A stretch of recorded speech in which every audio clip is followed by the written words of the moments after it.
Hello बच्चों, आज की कक्षा में आप सभी का बहुत स्वागत है। आज हम लोग स्पर्श भाग 1 का पाठ एक फूल की चाह की पुनरावृत्ति करने जा रहे हैं। ये कविता जो है सिया राम शरण गुप्त जी द्वारा लिखी गई है।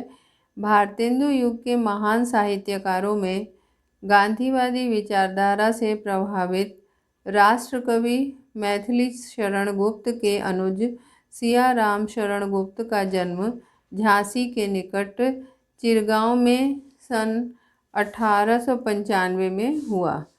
माता पिता के सात्विक स्वभाव का प्रभाव, नैतिक मूल्यों के प्रति आस्था, लोक जीवन के प्रति विश्वास की भावना सिया राम शरण गुप्त जी के काव्य में दिखाई देती है। किसी कथा प्रसंग को काव्य रूप में अंकित करने की विशेषता के कारण ही वे राष्ट्रसेवी गांधी जी व आचार्य विनोबा भावे के समान लोकप्रिय हुए।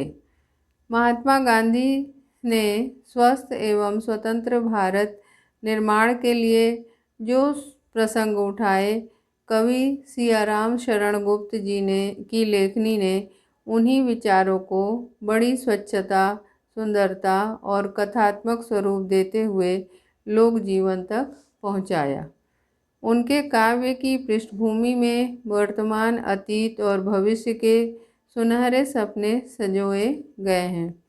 सियाराम शरण गुप्त जी की प्रमुख रचनाएं हैं मौर्य विजय, आर्द्रा, पाथेय, मृण्मयी, उन्मुक्त, आत्मोत्सर्ग, दुर्वादल और नकुल।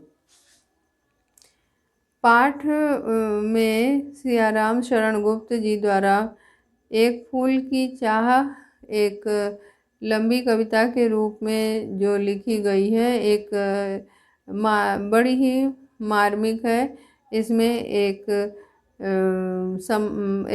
स्थान पर एक गांव में फैले हुए छुआछूत की समस्या को बड़ी गहराई के साथ उभारा गया है। कवि ने एक मरणासन्न अछूत बालिका की चाह और उसकी इच्छा पूर्ति में असफल, हताश और निराश पिता के दुख की गहरी व्यंजना की है। यह कविता हमें ये बताती है कि मानव मात्र को एक समान मानने वाली देवी माता के सवर्ण भक्तों ने उस विवश और लाचार पिता के साथ कैसा व्यवहार किया। समाज में फैली अस्पृश्यता की गहरी जो खाई में दम तोड़ती उस बालिका की इच्छा और उसके पिता की आंखों में छलकते बेबसी के आंसू पाठकों को भाव विह्वल कर देते हैं। अब हम देखते हैं कि कविता के मुख्य पात्र कौन कौन से हैं। सबसे पहले है कविता का मुख्य पात्र सुखिया का पिता। सुखिया का पिता जो है महामारी के भय से आतंकित अपनी पुत्री को बाहर जाने से रोकता है। उसके बाद ये जो है साधनहीन एवं धनहीन पिता अस्पृश्यता के अभिशाप का बोझ वहन करने को विवश है। उसके बाद है कि मुख्य उसके साथ मुश्किल क्या है कि पुत्री की इच्छा पूर्ति के प्रयास में सामाजिक जाति को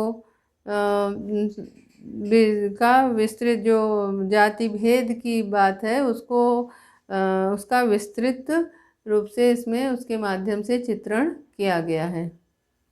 इस कविता की दूसरी मुख्य पात्र है सुखिया, जो कि एक महामारी से पीड़ित एक अछूत कन्या है और इसकी इच्छा है कि देवी माँ के प्रसाद स्वरूप एक फूल उसे मिल जाए। वह एक देवी माँ के प्रसाद स्वरूप एक फूल की कामना करती है और फिर उसमें अपने पिता से के समक्ष वो अपनी इसी इच्छा को प्रकट करती है। तो इस प्रकार ये दो मुख्य पात्र हैं और कहानी में अन्य पात्र की अपेक्षा अन्य पात्र के स्थान पर कुछ भक्त जन हैं जो कि स्वर्ण कलश से सज्जित भगवती के मंदिर में सस्वर भक्ति गीत का गायन कर रहे होते हैं। और एक फिर उसके बाद अभागे पिता को वे जब उनको अछूत कन्या का जो पिता है उसको वे देखते हैं तो उस अभागे पिता को वे पकड़कर जमकर मारते पीटते हैं और फिर उसे जमीन में गिरा देते हैं, जिससे उसका प्रसाद भी गिर जाता है। इसके पश्चात आप कविता में पढ़ेंगे कि उसके पिता को फिर 7 दिन की कैद की सज़ा होती है और उनके पिता के न रहने की अवस्था में बेटी की मृत्यु हो जाती है। तो अगले पात्र हैं पिता के परिचित बंधुगण, जो कि सुखिया के पिता के परिचित हैं और मृत बालिका का दाह संस्कार करते हैं। तो इस तरह से मुख्य 4 पात्र हैं। मतलब मुख्य 2 पात्र हैं और अन्य कुछ पात्रों के माध्यम से इस कविता को कहानी के रूप में प्रस्तुत किया गया है, जो समाज में व्याप्त अस्पृश्यता की जो कुप्रथा है उसका वर्णन करती है और बड़ा ही हृदय विदारक वर्णन इसमें किया गया है। तो पहला छंद हम लोग पढ़ते हैं। उद्वेलित कर अश्रु राशियाँ हृदय चिताएं धधका कर, महामारी प्रचंड हो फैल रही थी इधर उधर। क्षीण कंठ मृतवस्थाओं का करुण रुदन दुर्दांत नितांत, भरे हुए था निज कृश रव में हाहाकार अपार अशांत। उद्वेलित कर मने भाव विह्वल करके। यहाँ पे ये कहा गया है कि मतलब कवि ने ये स्पष्ट किया है कि चारों ओर महामारी फैली हुई थी और महामारी के कारण जो है लोग भाव विह्वल हो गए थे और उनकी जो है, क्योंकि महामारी के कारण बच्चों की मृत्यु हो रही थी और लोग जो है भाव विह्वल हो गए थे और उनके आँखों से आंसू की झड़ी लगी हुई थी। मतलब कि आँखों से निरंतर अश्रु बहते जा रहे थे। अश्रु राशियाँ मतलब अश्रु की झड़ी लगी हुई थी। हृदय चिताए धधका कर, हृदय चिताए मतलब चिता के समान हृदय जो है धधक रहा था। हृदय जो है दुख की ज्वाला में धधक रहा था। और क्योंकि चारों तरफ प्रचंड महामारी फैली हुई थी। प्रचंड यानी बहुत ज़्यादा तीव्र गति से महामारी फैल रही थी। महामारी प्रचंड हो फैल रही थी इधर उधर। चारों तरफ महामारी जो है प्रचंडता से फैल रही थी, बहुत तीव्र गति से फैल रही थी। क्षीण कंठ मृत वत्साओं का, क्षीण कंठ यानी कि बहुत ही धीमी आवाज़ में जो मृत वत्सा है, मरे हुए जो बच्चे हैं, जिस माँ की संतानें महामारी में की भेंट चढ़ गई है, उन माताओं के दर्द भरी आवाज़ से जो है उस पूरा वातावरण जैसे भरा हुआ था, दुख से बोझिल वातावरण था। उनकी दर्द भरी सिसकियों से अनगिनत लोग जो है दुखी थे और सभी के मन का हाहाकार और अनंत वेदना सभी के मन में छिपी हुई थी। अर्थात अनगिनत लोगों की महामारी में मृत्यु हो जा रही थी। अनगिनत लोग जो है महामारी के चपेट में आ जा रहे थे और अपने सगे संबंधियों को खो देने का जो दुख है, उस दुख से लोगों का हृदय हाहाकार कर रहा था। यानी भाव विह्वल होकर अश्रु राशियाँ आंखें बहा रही थी, आंखों से आंसुओं की झड़ी लगी थी और लोग जो है लोगों के मन में लोगों का हृदय जो है चिता की तरह धधक रहा था व्यथा से। और उसकी जो ध्वनि है माताओं की, जिनके बच्चे इस महामारी की शिकार हो गए हैं, उनकी जो दुख भरी जो रोने की आवाज़ है वो पूरे वातावरण में फैली हुई थी। तो इसमें इस कथानक शैली में ये लिखी गई है कविता, और इसमें महामारी का एक बीभत्स वर्णन किया गया है। इसमें फिर हृदय चिताएं में हृदय रूपी चिता, इसमें रूपक अलंकार है। ठीक है, अब हम लोग आगे का छंद पढ़ते हैं। बहुत रोकता था सुखिया को, न जा खेलने को बाहर। बहुत रोकता था सुखिया को, न जा खेलने को बाहर।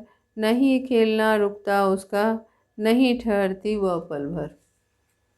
कह रहे हैं कि सुखिया का जो पिता है वह उसको बहुत रोकने का प्रयास करता था, उसे बार बार मना करता था कि वह बाहर खेलने न जाए। बहुत रोकता था सुखिया को। वह अपने मन की व्यथा बताते हुए कह रहे हैं, एक पिता अपने मन के दुख को व्यक्त कर रहा है, कह रहा है कि बहुत रोकता था सुखिया को। वह सुखिया को बहुत रोकता था। क्यों और क्या कहता था? न जा खेलने को बाहर, बाहर खेलने मत जाओ। नहीं खेलना रुकता उसका, नहीं ठहरती वह पल भर।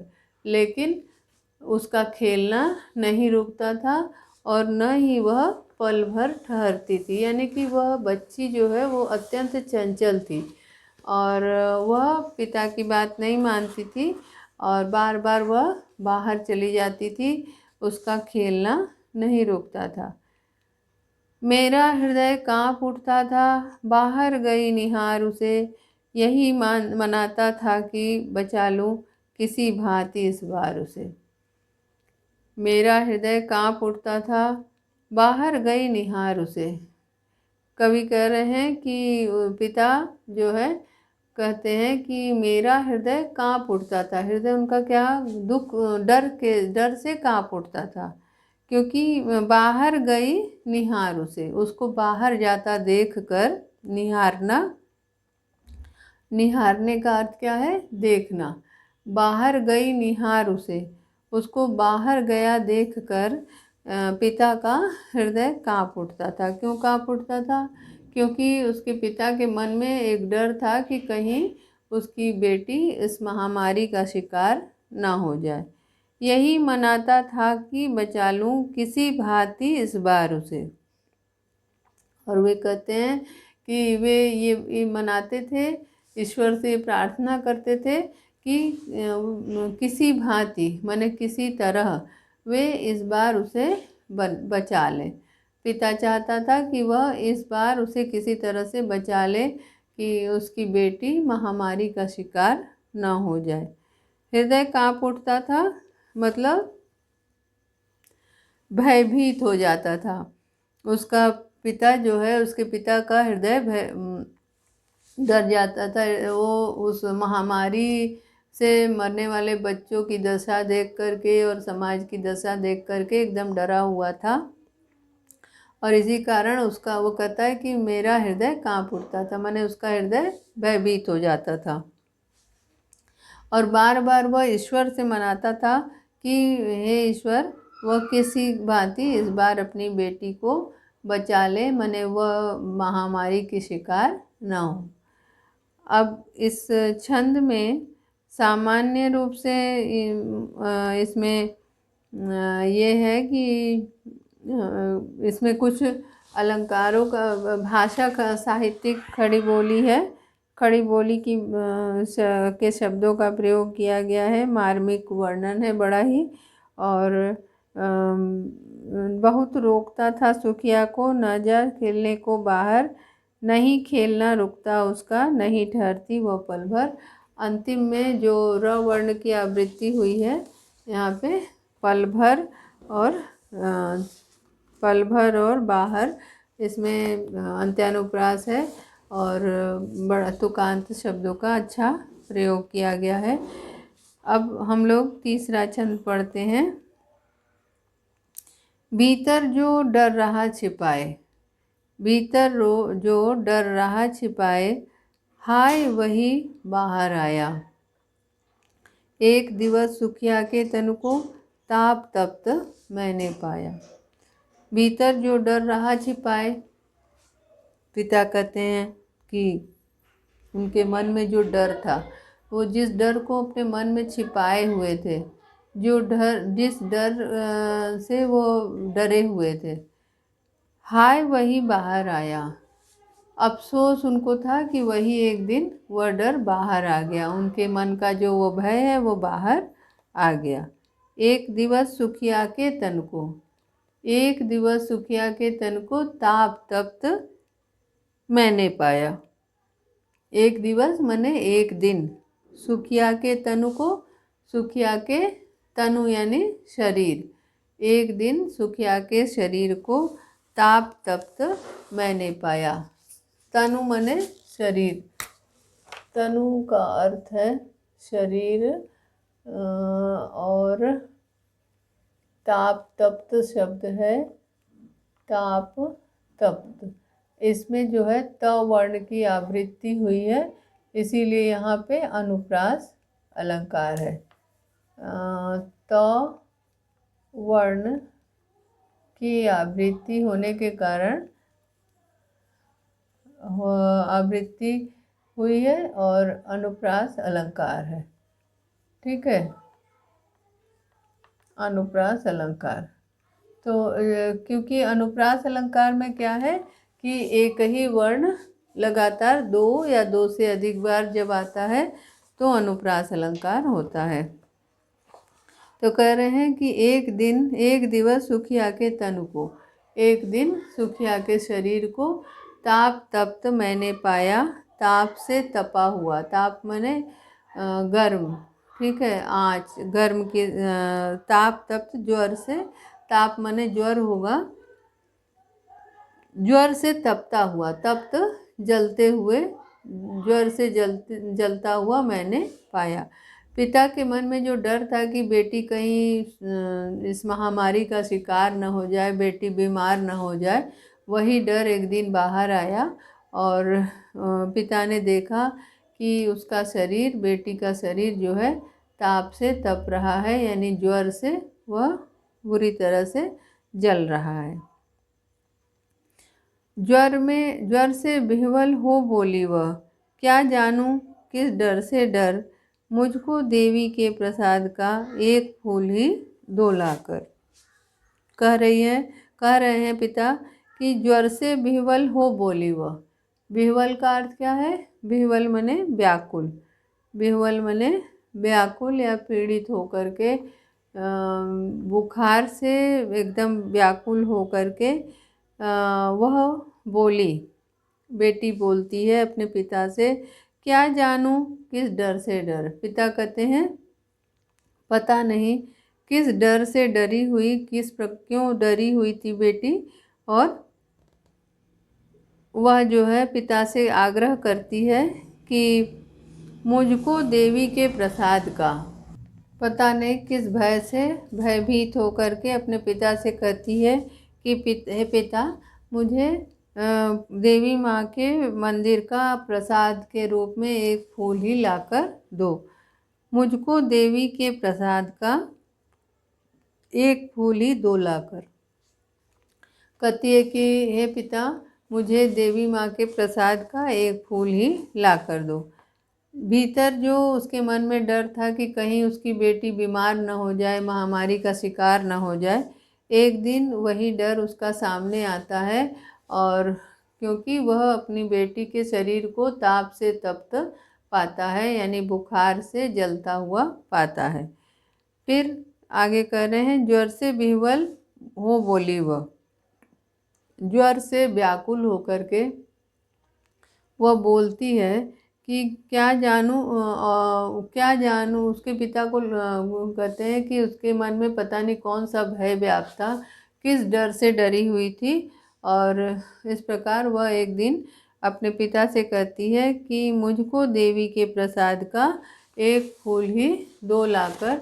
पिता से कहती है कि मुझे देवी माँ के प्रसाद का एक फूल ही लाकर मुझे दे दो।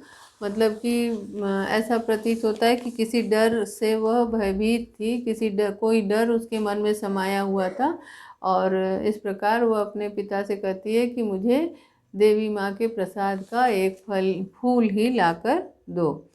इसमें जो है सुखिया के महामारी के चपेट में आने का और मृत्यु के बोध होने का जो सजीव चित्रण है वो किया गया है।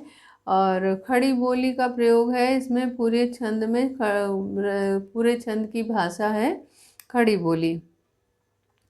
भाषा जो है वह भाषा में लयात्मकता है और तत्सम शब्दों का सुंदर प्रयोग किया गया है।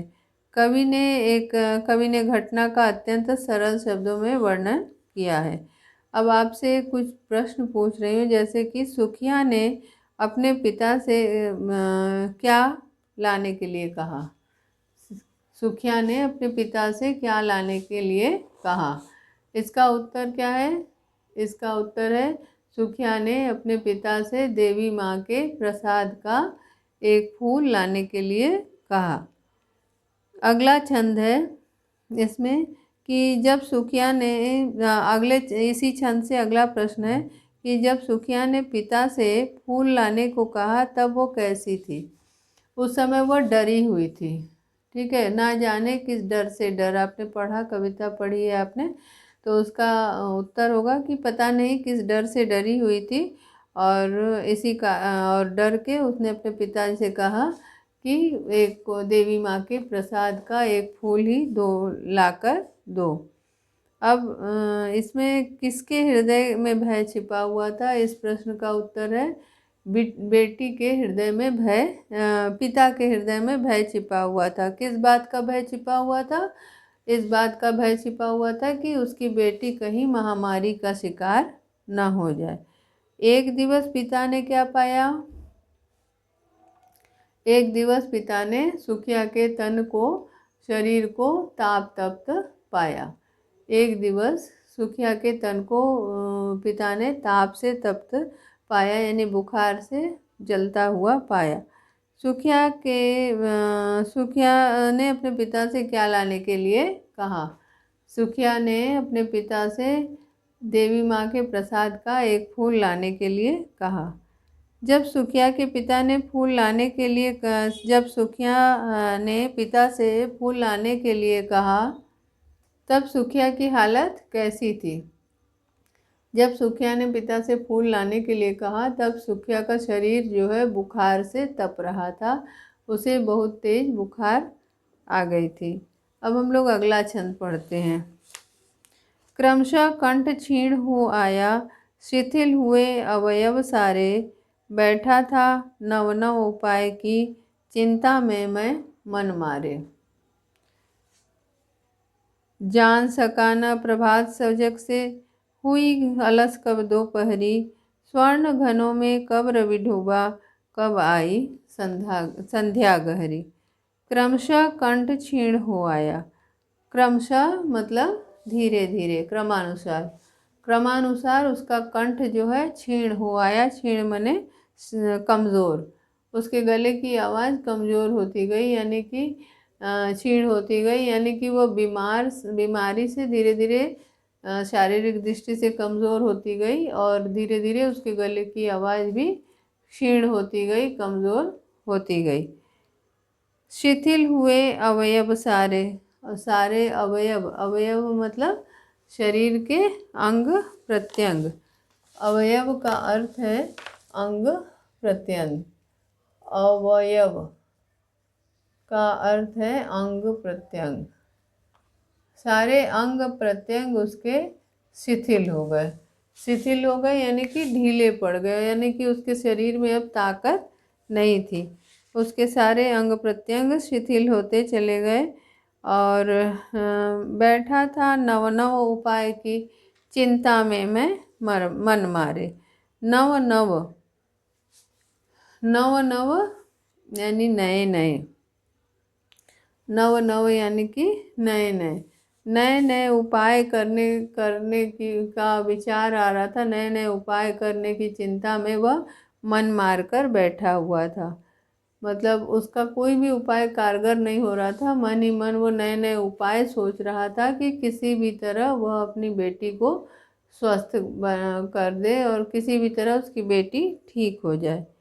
ऐसे में जब रात जग रहा है बीमारी के कारण, तो उसको दिन और रात का पता ही नहीं चल रहा था, तो उसका वर्णन आगे किया गया है। जान सका न प्रभात सजग से, जान सका न प्रभात सजग से, हुई अलस कब दोपहरी। मतलब कि सजग से यानी जग कर, सजग हो कर के, जैसे सवेरा होता है तो हलचल होती है, कब सवेरा हुआ इसका उसे पता नहीं चला, क्योंकि रात भर जगा है, सुबह उठने का कोई सवेरे भी उठा ही हुआ है, तो इसी कारण उसे कभी मैंने रात और दिन का अंतर नहीं समझ में आ रहा था। इसीलिए ये कह रहा है कि वह चिंता में मग्न होकर चिंता में डूबा हुआ है, और किस तरह से रात हो जा रही है, किस तरह से दिन हो रहा है, कब दोपहरी हो रही है, कब शाम हो रहा है, इसका उसे पता भी नहीं चल रहा है। तो कह रहे हैं, पिता कह रहे हैं कि इतना जो है मन निराश था, उदास था कि रात में नींद नहीं आ रही है। कब सजग मतलब सवेरा हुआ, कब मतलब वे जगे ही हैं, सजग से कब सवेरा हुआ ये नहीं पता चला, कब हुई अलस दोपहरी, और आलस्य से भरी दोपहरी कब आ गई, दोपहर कब हो गया इसका भी उन्हें पता नहीं चला। अब स्वर्ण घनों में कब रवि डूबा, स्वर्ण घन यानी सुनहरे बादल, सुनहरे बादलों में कब रवि डूब गया, यानी कि शाम हो गई, सूर्यास्त हो गया, इसका भी उसे पता नहीं चलता है। और कब आई संध्या गहरी, संध्या गहरी मतलब गहरी संध्या, अंधकार, कब शाम हो गई इसका भी उसे पता नहीं चलता है। कब दोपहरी आती है, कब शाम हो जाता है, सूर्य जो ढल जाता है, इसका उसे पता भी नहीं चलता है। इसमें पिता की जो चिंता है उसका बड़ा ही मार्मिक चित्रण किया गया है। इसमें मार्मिक और सजीव चित्रण इसमें किया गया है। खड़ी बोली इसकी भाषा है, और इसमें जो है नव नव नव नव शब्द में पुनरुक्ति प्रकाश अलंकार है। क्रमशः कंठ में कौन सा अलंकार है, अनुप्रास अलंकार है, ठीक है। क्रमशः कंठ में अनुप्रास अलंकार है, और स्वर्ण घनों में रूपक अलंकार है। स्वर्ण रूपी स्वर्ण रूपी घन, घन माने बादल, स्वर्णिम घन सुनहले बादल। अब प्रश्न इसमें है कि सुकिया की दयनीय दशा देखकर पिता क्या सोच रहा है। नए नए उपाय सोच रहा है कि किस तरह से वह अपने बेटी को स्वस्थ कर दे, बेटी उसकी किस प्रकार से स्वस्थ हो जाए, वो इन्हीं नए नए उपायों को वह बार बार सोच रहा है। चिंता को पिता को चिंता की अधिकता के कारण क्या ज्ञात न हुआ, पिता को चिंता की अधिकता के कारण ये ज्ञात नहीं हुआ कि कब सवेरा हुआ, कब दोपहर आ गया, कब शाम हो गई और रात सूर्य अस्त हो गया, इस बात का उसे पता नहीं चलता है, क्योंकि वह चिंता में डूबा हुआ है, और दिन और रात दोनों जगह होने के कारण उसे सवेरे का अंदाज नहीं लगता है कि कब सुबह हुई, कब दोपहर हुआ और कब शाम हो गई। अगला जो है प्रश्न है कि सुखिया की हालत कैसी थी, और सुखिया की हालत थी इतनी खराब थी, उसका शरीर जो है एकदम शिथिल हो गया था, उसके अंग प्रत्यंग शिथिल हो गए थे, और गले की आवाज़ भी अत्यंत क्षीण हो गई थी। अगला प्रश्न इस छंद से है कि सुखिया का पिता क्या सोच रहा था। सुखिया का पिता उसको स्वस्थ करने के लिए नए नए उपायों के बारे में सोच रहा था। अगला प्रश्न है कि सुखिया के पिता को समय बीतने का पता क्यों नहीं चल रहा था। सुखिया के पिता को दिन बीतने का पता, समय बीतने का पता इसलिए नहीं चल रहा था क्योंकि वो बेटी की उदासी में, चिंता में डूबा हुआ था। बेटी की बीमारी के कारण वह चिंता में डूबा हुआ था, और इसी कारण उसे दिन और रात का पता ही नहीं चल रहा था। अगला प्रश्न है कि पिता मन मारे क्यों बैठा हुआ था। पिता मन मारे इसलिए बैठा हुआ था कि नए नए उपाय सोच रहा था, परंतु उसका कोई भी उपाय कारगर नहीं हो रहा था। वो अपनी बिटिया को स्वस्थ नहीं कर पा रहा था। उसकी बेटी दिन प्रतिदिन उसकी हालत खराब होती जा रही थी, इसीलिए वह मन मारे पड़ा हुआ था। अगला प्रश्न है कि स्वर्ण घन का अर्थ क्या है। स्वर्ण घन का अर्थ है सुनहले बादल। सुनहले बादल उसका अर्थ है। इस प्रकार आज यही समाप्त करते हैं। अगली कक्षा में फिर से अगला अंश पढ़ेंगे। धन्यवाद।